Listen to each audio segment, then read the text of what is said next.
Assalamu alaikum wa rahmatullahi wa barakatuhu. I'm Muhammad Hijab, and this is another episode of Talk to Me, where we discuss contentious or controversial contemporary issues with our audience members and, of course, our panelists, and then we try and create some kind of fruitful discussion. Today we have some really esteemed panelists. Mr. Asif here, YouTube personality, the one and only Ali Dawah, our devil's advocate, which we'll come back to in a second, and Yusuf. Devil's advocate, what is your role in this show? Yeah, so I'll be the devil's advocate, where I will try and, contest what the main discussion is to try and show the other argument to what people are saying. Fantastic. We've got a really interesting show today, which is really about the hijab. The hijab, is it a fashion statement? Has it been made in the 21st century into a fashion statement? And before we begin, just quickly, when we say hijab here, we are talking specifically about what's referred to in the Quran as jilbab, or it's also referred to, let's just stick with jilbab. That's one of the contemporary, the Quranic terms. So that which covers the woman, just in case anyone has any vagaries as to what that actually means. So let's get started with that discussion. Let's see what Asif has to say, one of our panel members. What do you think? I mean, you've kind of studied abroad and you've come back here. Is there a cultural clash? Is there something that the Western world kind of exhibits in terms of the hijab that other parts of the world doesn't do? So I believe that the hijab has become, in some respects, in particular more in the West, something which is been sexualized or even kind of been brought into become like a fashion statement. And I feel that, just as an observation, I think it's really important just to point this out before going in further, that the way that we actually deal with this issue has to be done with a lot of wisdom, because it may be that a sister just started to wear hijab. She used to wear a lot of fashionable clothes and designer brands and all that kind of stuff. And she wants to break away from that and start wearing the hijab, and she's going to find it it's going to take a bit of time for her to wear the more Islamic correct hijab. So maybe we have to be careful in not overjudging some sisters, because it may be that they are just going through a particular phase where they will, inshallah ta'ala, come to the stage where they will wear the correct the hijab. Okay, well, let's try and take this to our sisters in the audience, because obviously this is a situation which particularly affects them. I mean, now there's been a growth of, let's say, YouTube, what you call hijabi tutorialists, who are putting forward videos of how to wear hijab in certain ways. What are your opinions on this? Is this a positive phenomenon? Is this a negative phenomenon? Has it affected you in a positive way? Has it affected you in a negative way? What are your opinions on that? Think about that for a second. We've got someone here in the front. Let's try and answer the question. They're right in the front. Just in the front there. Yeah. Go ahead. So my opinion on this matter is that there have been a lot of YouTube personalities, as you said, and I would say that it's a commodification of the hijab. And the way that commodification is being done in the Western world, there is an element of sexualization that creeps into it. Yeah. And I think that's how it's come into, like, the sexualization that you mentioned. It's an extension of the commodification that we see in the Western world. But I do see that there are some positives in this issue. Like, for example, Muslim sportswear. Because it's being commodified, people are seeing more commercial potential in it, which has resulted in Muslim sportswear, for example, being mainstreamed and more options for Muslim women. So there are good sides and bad sides, but it depends on what we as Muslims take from it, really. Right, okay, sister wants to say something? Yep. Yeah, I think it's really to do with the young sisters who want to wear hijab. They want to be part of the society, and maybe they don't really know exactly why they're wearing the hijab. Maybe because their friends are wearing, the mum told them, the dad, but they still want to be a part of the society. So that's why they're wearing hijab. So that's like they blend into the society. Right, that's a good point. So what you're saying is that they want to kind of kind of amalgamate two cultures, sort of the Yes. parental heritage and their religion, Yeah. also with kind of like the Western culture. Is that what you're Yeah, saying? but at the Yeah. same time, they don't really understand why they're wearing the hijab. If you ask them Yeah. why you're wearing the hijab, they don't have a clear answer. Which is a good point. Okay. Yeah, and also can I just point out, Yeah, yeah. you know, as things has happened here in London, Yeah. everyone knows about it. Many of the ladies, the girls who are wearing the hijab have started wearing it differently now, just to not be seen by other people as, you know, different. Okay, so to avoid ostracization and kind of alienation, Yeah. what women have done, in your opinion, is that they've kind of tried to amalgamate the two cultures. Sister over there wants to say something.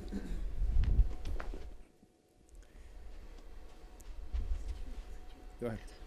Oh, yeah, sorry. No, sorry, the one behind you. Sorry.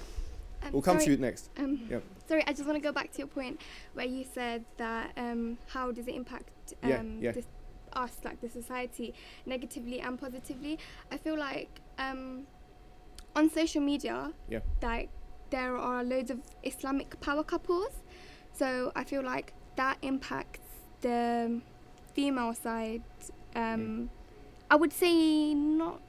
I would say negatively, because there are loads of Muslim females who do like wear the hijab and stuff, but what I'm trying to say is they only do it for like the publicity and social media. If you get one, they're not actually doing it because of their faith and because of Allah and because they really truly want to, and because it's really. And how would you ascertain that? How would you make sure that how do you know their intention is what I'm saying? Well, I mean, like you know how all these, like, I'm not obviously trying to pick on anyone, trying to say anything bad about anyone, but there are loads of famous Muslim makeup artists who do wear hijab, but I feel like that's just become a really big thing in the 21st century, which is they are impacting us in a good way, where they are making loads of young girls wear a hijab, but I don't feel like they really know why they're wearing it. They don't really have a purpose. So what you're saying is that their act, like for example, what they're doing in terms of wearing makeup contradicts the very spirit and letter of the Islamic law, and therefore you couldn't trust that they're actually doing it for the sake of God or for the sake of their religion. Yeah, and also I wanted to say, I also wanted to say that when you do wear a hijab, like how they are makeup artists and they're wearing hijabs, isn't wearing a hijab the whole purpose of it is covering yourself and making sure that no one sees like. That's a good point. So you're saying there is that this wouldn't even be called hijab or jilbab or khimar or any of these things anyways. So would you say that then they're using kind of the terminology to try and further their own interests? Is that what you're saying? That's okay, exactly good point. I've had real dominated sister side, which is good. We'll come back to you, and you do need to have more of a say in these things. But what we're going to do is we're going to have, I'm going to bring Ali, one of our panelists, back on his. You've done a couple of response videos on your YouTube channel to other YouTube channels to these kinds of phenomena. What is your take on this? Well, from what you've said, you've quite vilified me. Actually, I didn't respond to them, but we do videos regarding like the hijab, you know, even though one thing that's really important is that, I'll be honest, like me and my team, you know, we look up to sisters, you know, like in a way the struggle they're going through, like the sister mentioned as well, especially at today's time, wearing the hijab or taking the efforts to wear the hijab. Like, we've got great respect for sisters because it's not easy. Do you get what I'm trying to say? I couldn't really imagine myself, like, you know, wearing that in the heat, and forget the heat in today's time, being attacked. So that's one thing that we try to encourage sisters. Now, one thing that the sister said in the back is that this hijabi tutorial, sisters who do this, now they do good, and they do some kind of, maybe unintentionally, you know, they've got maybe good intentions, but, you know, it just comes across the wrong way. I was at university giving talk, and one sister came to me and said, brother, I'm planning on doing a hijab tutorial thing, and he said, can I be on camera? I said, look, that question you need to ask somebody that's knowledgeable if you can be. However, you know, one advice that I would give you, sister, and this is really important for the sisters who are doing this hijab tutorial, is you need to acknowledge something for your viewers. Now, it's good that you are showing how to wear the hijab. For newcomers, reverts, those who want to wear the hijab, those who are struggling, it's good, okay. However, you need to distinguish, because you have a responsibility. One thing that's really important, and as a YouTuber, is something that we have something on our shoulders. We're like role models, sadly. You know, not that we're anything special, but we're role models. So we have this thing on our shoulders where on the day of judgment, these individuals who follow and watch our works could hold us accountable. So what I advised the sister was, look, sister, if you're going to go down that route, you need to understand something. You need to make something clear. You need to say, for example, let's say you're struggling, yeah? You wear the hijab, but, you know, maybe you wear tight jeans, etc. You doing that is good, but you need to acknowledge and say, brothers or sisters who are watching this. What was it? Brothers not going to watch it. Well, hold on. You're saying this is good, but this goes against Islam. So yes. So I just want to clarify. So what would be is like saying, look, sisters, I'm going through a struggle. I'm going to teach you guys how to put the hijab on. However, what I'm wearing is not the hijab.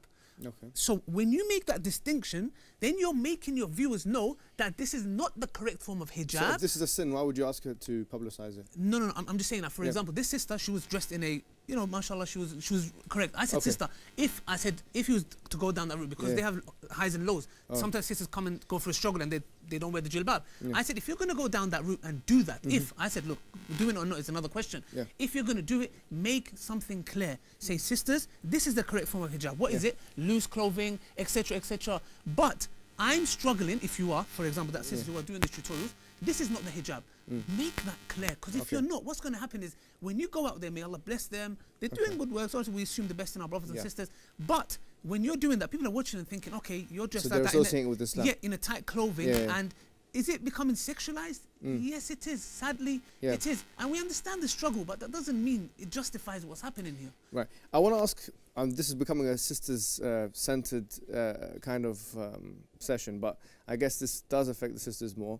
I just want to ask the sisters one more question. I think they'd probably know more about this than potentially the brothers would. Hopefully the brothers would, actually, from an Islamic perspective.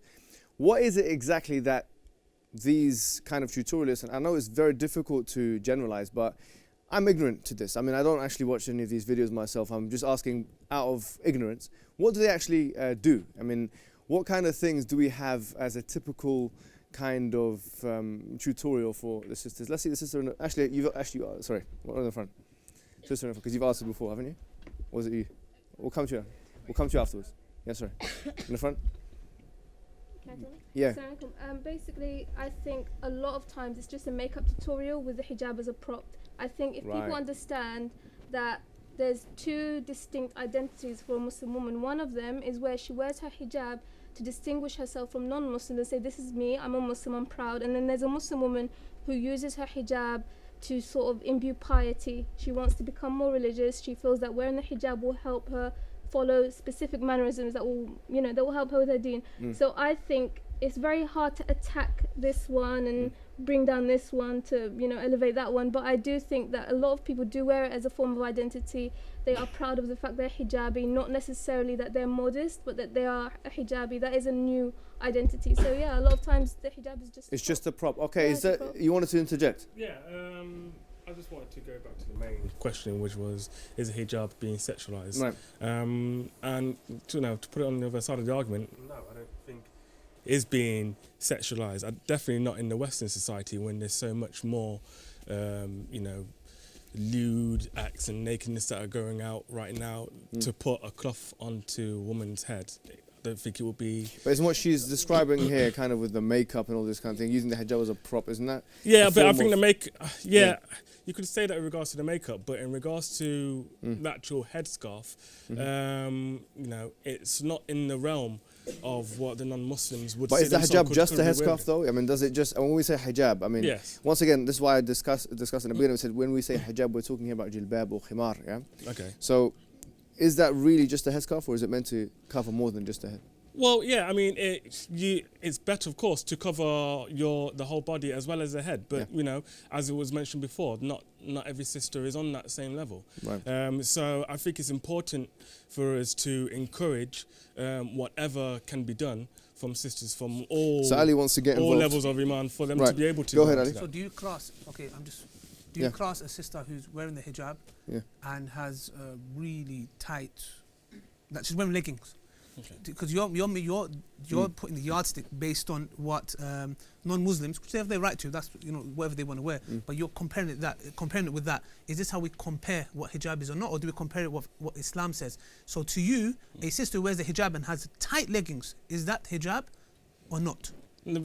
Well, I said I don't think the hijab is becoming sexualized. But I'm saying to you, would you define that as hijab or not? No, I wouldn't say that a person wearing whatever whatever, whether it's leggings or anything, and then wearing a headscarf, I wouldn't pinpoint and say, okay, that person isn't wearing it or is not wearing it correctly. I don't want to. So you're kind of just saying I'm not going to judge. But my main point and contention is that where there's so much lewd acts around out there, for a sister to put a hijab on their head and to go out on the street, that is in itself is a great big step for females to. Right, I think they both kind of made the point. For Muslim sisters Yusuf, to do that. Quickly, just to get everyone involved here. Yusuf, our fourth panel member who's been silent. Quick, tell us what your opinion is. I've just been contemplating on what everyone's been saying. I think hijab signifies modesty. Now, modesty is not just the outer appearance. Now, one thing which you would find is that you may find that some sisters maybe might not wear the full hijab, the full hijab, as in, however, they have very good mannerisms and very good conduct of themselves. Right. And you may find on the other side that there are some sisters who cover everything, literally, but then what comes out of their mouth doesn't display Islamic morals, Islamic values. Okay, that's a good point. So there has to be a thin line in the sense that the sisters who are covering themselves, as Brother Ali has mentioned, they have this sense of responsibility. They're portraying our mothers, the mothers of the believers, Ummahat al-Mu'mineen. So they have this sense of responsibility, but there has to, at the same time, those sisters who are modest and very modest, but might not wear the full sort of hijab, the sisters need to sort of take the good from that and sort of give dawah towards that sort of side. Okay. Go ahead, Ali. Because if we have this mentality of, oh look, for example, I don't. This happens a lot. Oh, there's the sister that I saw in a niqab in a shisha bar. At least I don't do that. Like, for this mentality going, we're looking at the bad and comparing the bad, and then the sister in niqab might be like, yeah, I wear niqab, but I don't. So we shouldn't look at, for example, we should be the best. You know, why do we have to go and say she's doing this but I don't do this but I do this bad act? What about you just do both? 100%. Like dress up modestly and akhlaq, manners. This is really important. This is something that we lack. We have sisters in niqab, full jilbab, in queues using foul language. Aki, wallahi, you're looking and... So we've got our brothers here raising their hands up really high, almost as if for the stars. But we're not going to go to them. Because this is kind of, to be honest with you, I don't expect you to know much about it. We might come back to you in a second, but we want to give sisters the priority here. If that's all right, guys. I'm sure you'll be okay with that. Sometimes equality is not justice. Let's see. The sister in the front. I think what's happening... Just give it something.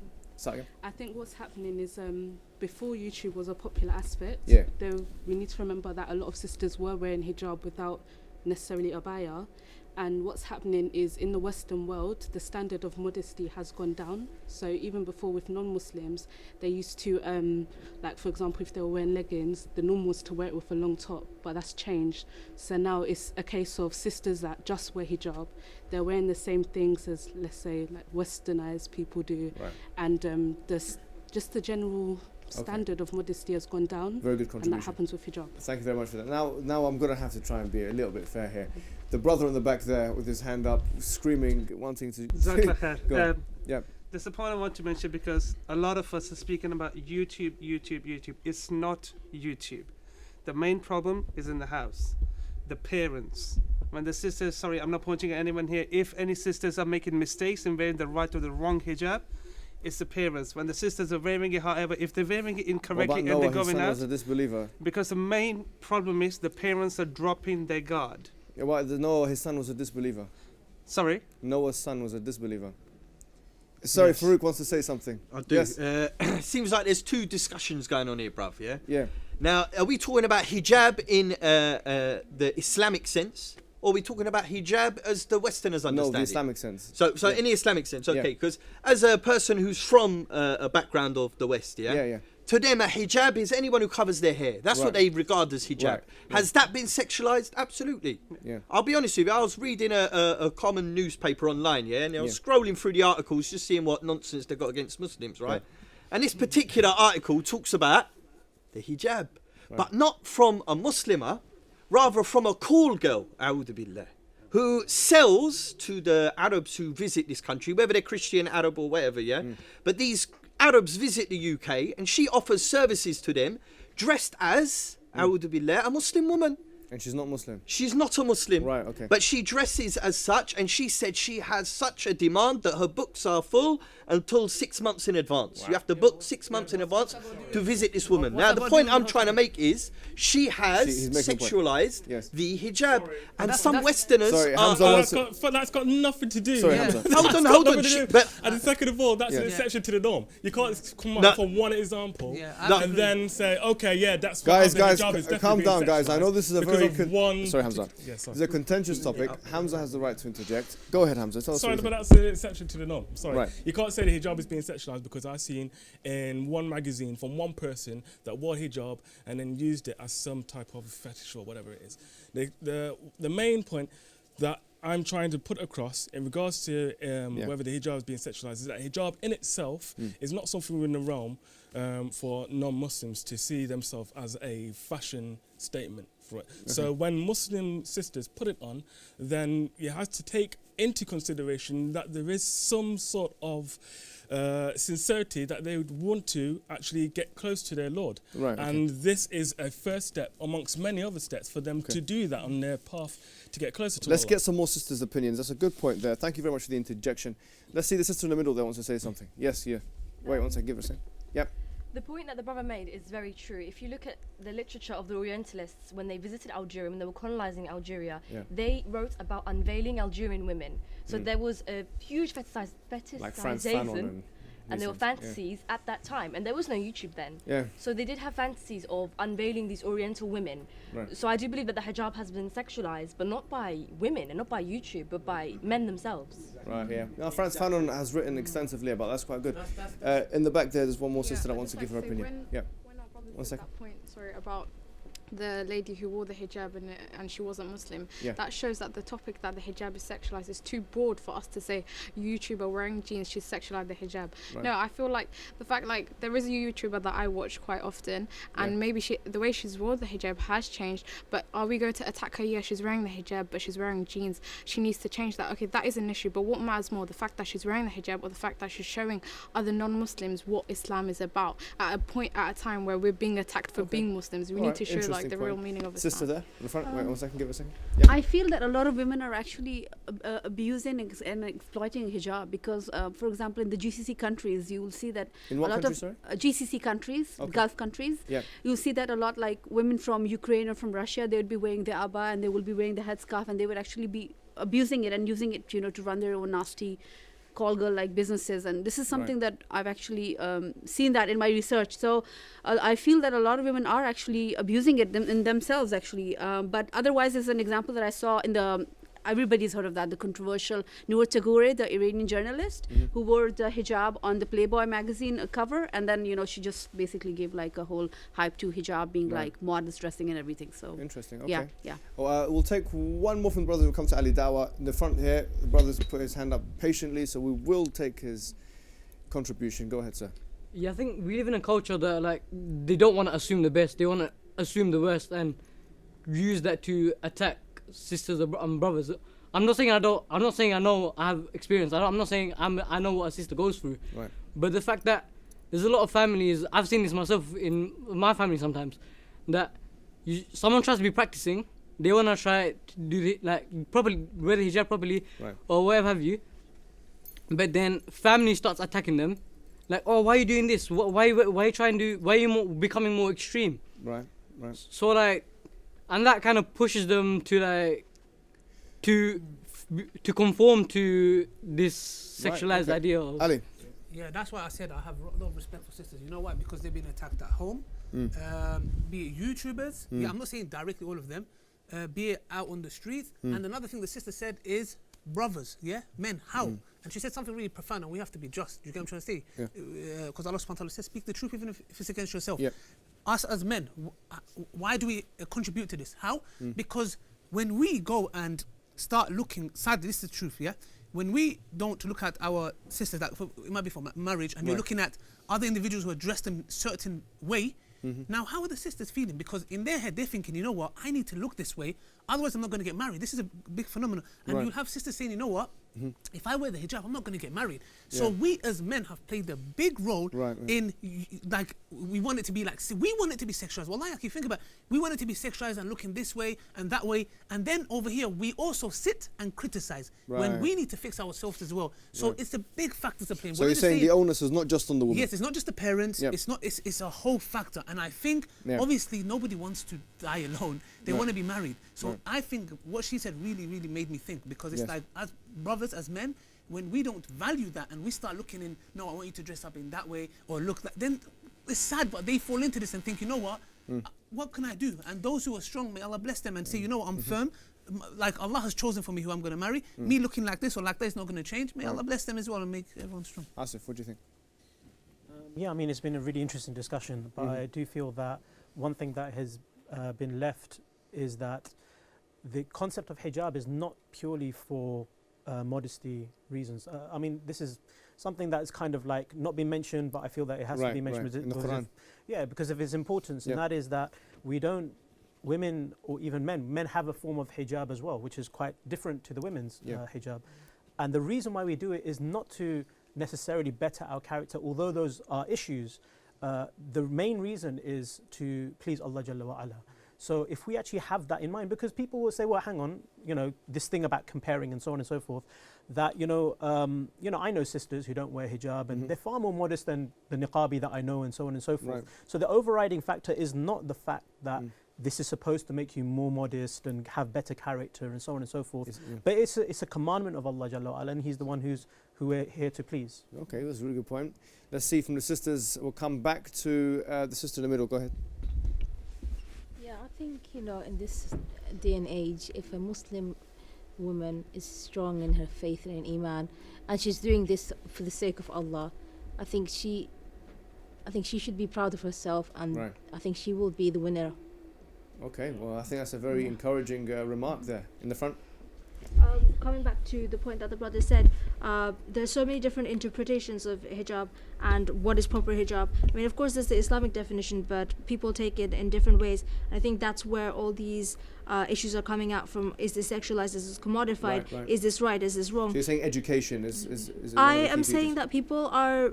It's a natural issue when you have an issue as contentious as hijab. Different people are taking it in different ways. So some people might say, like, wear it as a form of identity. Some people might do it to please their parents or to fit in with the culture. So there's different interpretations and different reasons of why people are wearing the hijab. So I think this kind of feeds into the bigger problem of it being sexualized or being seen in a different way than it was being intended to. Right. Sister in front.